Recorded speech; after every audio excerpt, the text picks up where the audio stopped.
যদিও এই বাইকটি এখন আর মার্কেটে পাওয়া যায় না, এর নতুন মডেল যেটা আছে জিক্সার SF ওটা পাওয়া যায়। তবে তারপর আমি রিভিউটা দেবো এই জন্য যে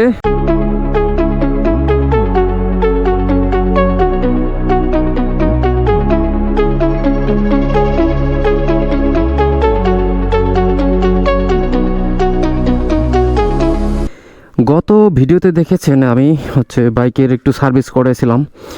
আমার যে সামনের যে ফর্ক অয়েল সিল ছিল সেই অয়েল সিলটা কেটে গিয়েছিল, তো ওটা লাগাই নিলাম। আর ব্রেক প্যাডটাও চেঞ্জ করছিলাম, আর একটা ওয়াশ দিয়েছিলাম বাইকটাকে। এখন দেখুন বাইকটা দেখতে বেশ সুন্দর লাগতেছে, চকচকে লাগতেছে, কিউট লাগতেছে। বাট এরকম বেশি দিন থাকে না, এখন ধুলোবালির সময় তো, আবার মাঝে মাঝে বৃষ্টি হলে কাদার মধ্যে দিয়ে রাইড করতে হয়। তো সব মিলিয়ে এই তো এরকমভাবেই চলতেছে।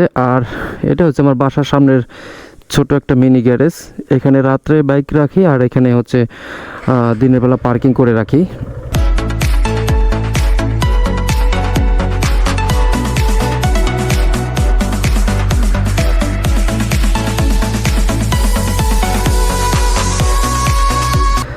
আমি আসলে ইদানিং এত ব্যস্ততার মধ্যে দিয়ে আমার দিন যাচ্ছে, আমি বুঝতে পারতেছি না। আমি যে আগে যে সার্ভিসটা করাইছি সেই সার্ভিসটাও খুব তাড়াহুড়োর মধ্যে দিয়ে করতে হয়েছে আমার।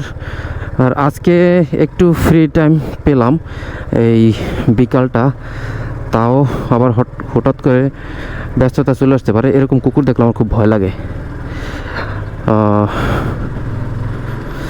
যাই হোক, তো এই জন্য বের হলাম একটু আজকে, দেখি আশেপাশে একটু ঘুরে বেড়াই আর আপনাদেরকে একটু দেখাই। দেখি আমি যেহেতু বরগুনাতে থাকি, বরগুনার আমার কাছে সবথেকে যেটা ভালো লাগে, যেহেতু ওটা নদী অঞ্চল, আশেপাশে শুধু নদী আর নদী, আর কাছেই একটু দূরেই বঙ্গোপসাগর, যে কুয়াকাটা সমুদ্র সৈকত। তো কুয়াকাটা অনেকবার গিয়েছি। তো আজকে যেহেতু একটু শর্ট টাইম একটু সময় পেলাম, শর্ট টাইমের জন্য একটু ফ্রি হলাম, তো ওই জন্য দেখি কাছাকাছির মধ্যে কোথায় যাওয়া যায়। আর নদীর পাড়েও যাব, কারণ এখানে দেখার মতো আমার কাছে ভালো লাগার একটাই জায়গা, সেটা যে নদীর পাড়। আমার কাছে সবসময় নদীর পাড় অনেক ভালো লাগে আমার কাছে বসে থাকতে। ছোটোবেলার দিনগুলো মনে পড়ে যায় এরকমের সাইকেল চালানো দেখলে। কতই না ভালো লাগা কাজ করতো এরকম সাইকেলিং করতে।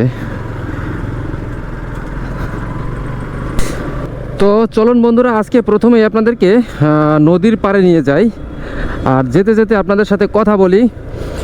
আর দেখুন, আমার এই বাইকটি আমি এখন পর্যন্ত টোটাল চালিয়েছি 45,513 কিলোমিটার। যদিও এটা আমার সেকেন্ড হ্যান্ড কেনা ছিল, ক্রয় করা ছিল, পুরাতন কেনা। তো আগের যে ইউজার ছিল তখন মিটারে দেখাচ্ছিল যে 3,000 কিলোমিটার চালানো একটি বাইক আমি কিনেছিলাম। যদিও সেটা 3,000 কিলোমিটার ছিল না, সেটা আমি নিশ্চিত, মিটার টেম্পারিং ছিল। তো আনুমানিক আমি ধরলাম যে 7-8 হাজার কিলোমিটার তখন ছিল, বা 10,000ই ধরলাম। তো এখন থেকে এখানে যেহেতু 45,513 আছে, 50,000 হয়ে গেলে, আমার কাছে 50,000 হয়ে গেলে আমি একটা ইউজার রিভিউ বা একটা রাইডিং এক্সপিরিয়েন্স আপনাদের সাথে শেয়ার করব।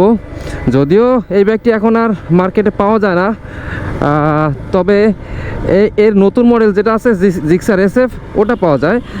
তবে তারপর আমি রিভিউটা দেবো এই জন্য যে আপনার যে জিক্সারের যে মনোটন বাইকটি রয়েছে, সেই মনোটন বাইকটির সাথে এটা সব কিছুই সেম, শুধুমাত্র এটার যে শেডগুলো বা কিটগুলো আছে সেই কিটগুলো ছাড়া আর সব কিছুই সেম। তো ইঞ্জিন পারফরমেন্স সব কিছুই সেম, তো অন্যান্য যে পার্টসগুলো আছে টোটালি সব সেম, হুবহু। তো এই জন্য এই বাইকটি বলা যায় এখনও যে মার্কেটে এটা এখনও চলে, রাস্তায় এখনও ওই বাইকটি চলে।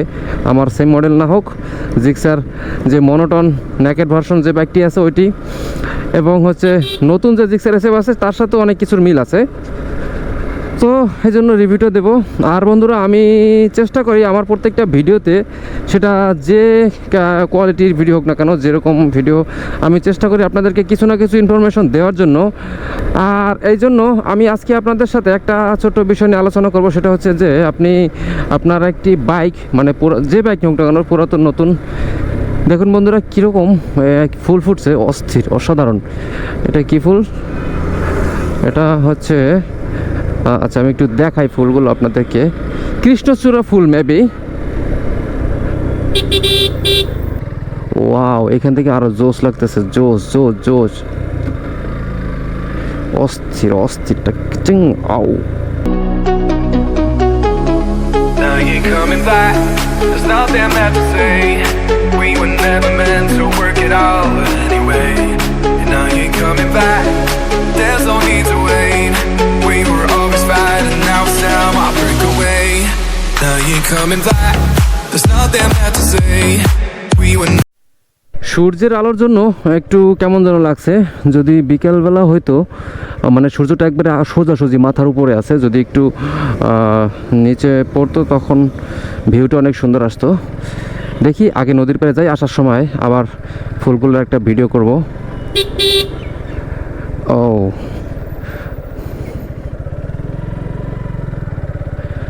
তো যেটা বলতেছিলাম যে একটি পুরাতন বাইক বা আপনি যে বাইকটি রাইড করতেছেন না কেন, আপনি যদি সেই বাইকটি দীর্ঘদিন যাবৎ রাইড করতে চান, লং টাইম রাইড করতে চান, যেমন আমি আমার এই বাইকটিকে আমি দীর্ঘদিন রাইড করতে চাই। আমি সহজে মানে আমি হুটহাট করে এই মডেল চেঞ্জ করতে পারবো না, সেই সামর্থ্য নেই আমার। আর এই বাইকটা বিক্রি করলে আমি আর মানে এরকম এর থেকে ভালো বাইক তো পারবোই না, এইরকম সেম বাইকও আমি কিনতে পারবো না। তো এই জন্য আমাকে এই বাইকটিকেই দীর্ঘদিন রাইড করতে হবে। তাছাড়া এই বাইকটি আমার ভাই আমাকে গিফট করছে, তো এটা একটা আমার কাছে আমার লাইফের প্রথম বাইক হিসাবে আমি এটা দীর্ঘদিন রাইড করতে চাই, এটার জন্য যা করা লাগুক।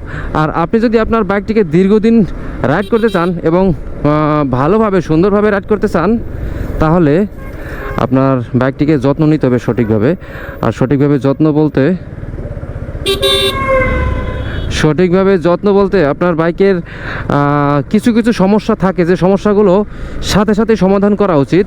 তা না হলে ওই সমস্যার সাথে আরও নতুন করে আরও সমস্যা অ্যাড হবে ওটার সাথে, ওটার জন্য অন্য একটা সমস্যা হয়ে যাবে। তো এই জন্য বাইকে যে কোনো সমস্যা হলে সাথে সাথে আপনি সেটা সার্ভিস করিয়ে নেবেন, আর বাইকের রেগুলার চেক আপগুলোকে করিয়ে নেবেন। রেগুলার চেক আপ এবং চেঞ্জ যেগুলো করা দরকার সেগুলো করে নেবেন। এগুলো নিয়ে আমার আসলে ভিডিও আছে, তো ওই ভিডিওগুলো চাইলে আপনারা দেখতে পারেন। বাইক কেয়ার নামে আমার একটি প্লে লিস্ট রয়েছে, সেই প্লে লিস্টে ভিডিও রয়েছে। শুধুমাত্র আপনাদেরকে একটু রিমাইন্ডার দিলাম। এখানে একটা স্পিড ব্রেকার ছিল, এটা আগে ছিল না, এখন একটা স্পিড ব্রেকার দিয়ে দিছে। অবশ্য ঠিক আছে, কারণ এখানে মানুষ অনেক উচ্চ স্পিডে রাইড করে অনেক সময়, বিশেষ করে বাইকগুলোই বেশি স্পিডে যায়। এই স্পিড ব্রেকার যেরকম স্পিড ব্রেকারগুলো যতটা হচ্ছে কাজের তার থেকে বেশি হচ্ছে ক্ষতি করে, যতটা উপকার করে তার থেকে বেশি ক্ষতি করে। কারণ স্পিড ব্রেকার যদি আগের থেকে না জানা যায় যে সামনে স্পিড ব্রেকার আছে, যেমন ধরুন যে এর আগের যে স্পিড ব্রেকারটা, এটা আমি আগে এই রাস্তায় রাইড করেছি, তবে তখন স্পিড ব্রেকার ছিল না, হঠাৎ করে স্পিড ব্রেকার দেওয়া হয়েছে, বাট আমি তো জানি না। এরকম যদি মার্কিং করা থাকে তাহলে আগে থেকে বোঝা যায়। ওটাতে মার্কিং ছিল যদিও, কিন্তু খুব ছোট, তো মার্কিং করা না হলে সেটা খুবই বিপজ্জনক।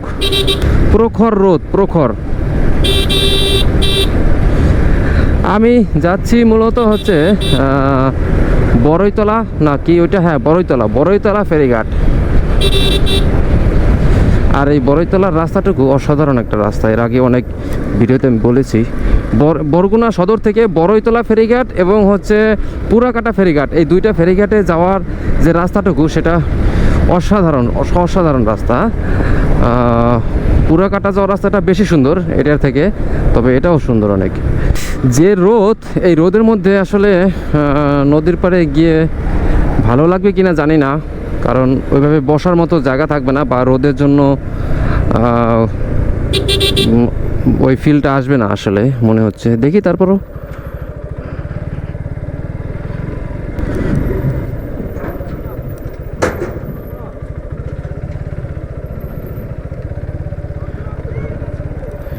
ওরে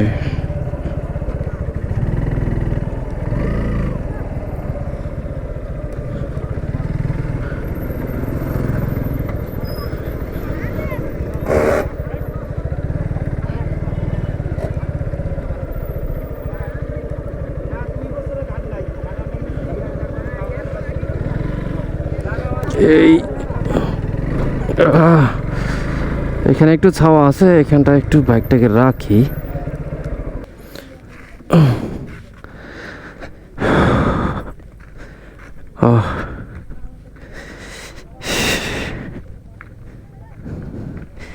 নদীর পানি অনেকটাই কমে গেছে, শুকিয়ে গেছে, বুঝতে পারতেছি না। ও এখন মনে হয় ভাটা আছে, জোয়ার ভাটার খেলা।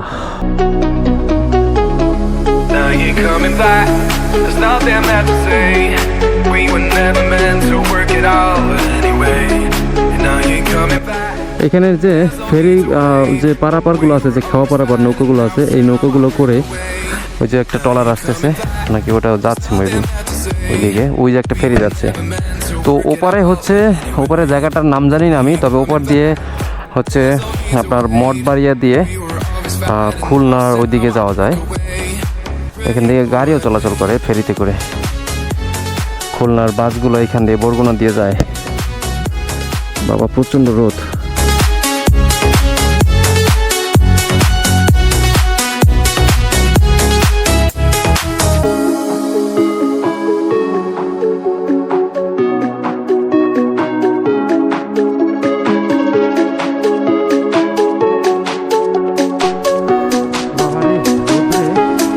Now you're coming back.